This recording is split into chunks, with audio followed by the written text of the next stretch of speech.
ሄሎ ጋይስ እንዴት ናችሁ? እስቲ ከባለፈው የቀጠሉ የቴንስ ኪዞችን አብረን እንስራ። የመጀመሪያው የሚለው ዊ ዳሽ ኤ ግሬት ጆብ ላስት ናይት። ሶ ሲምፕሊ ላስት ናይት የምትለዋ ነው ቴንሳችን የምትወስነው። ስለዚህ ላስት ናይት፣ ላስት መንዝ፣ ላስት ይር የሚሉ ቃላቶች ከመጡ ስለዚህ ሲምፕሊ የምንጠቀመው ምንድነው? ሲምፕል ፓስት ይሆናል ማለት ነው።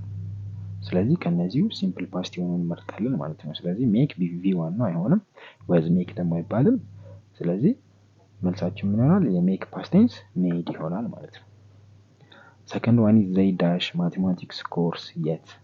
ይሄም የት የምትለው ቃል ነች። የት፣ ሲንስ፣ ጀስት ምናምን የሚሉ ቃላቶች ካሉን ፕሬዘንት ፐርፌክት ነው የምንጠቀመው ማለት ነው። ፕሬዘንት ፐርፌክት ነው የምንጠቀመው ማለት ነው። ስለዚህ ከነዚህ ውስጥ ፕሬዘንት ፐርፌክት የሆነው አይ ሃቭ ኖት፣ ዘይ ሃቭ ኖት ስታርትድ ይሆናል ማለት ነው።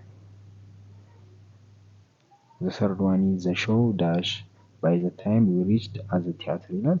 ይሄ ደግሞ ሁለት አክሽኖች in the past ተሽቀዳድሞ ሀፕን ሲያደርጉ የምንጠቀመው ምንድነው? አንደኛውን በሲምፕል ፓስት እንገልጸዋለን፣ አንደኛው ደግሞ በፓስት ፐርፌክት ይሆናል ማለት ነው። ስለዚህ ቢጋን አይሆንም። has begun ፕሬዘንት ፐርፌክት ነው።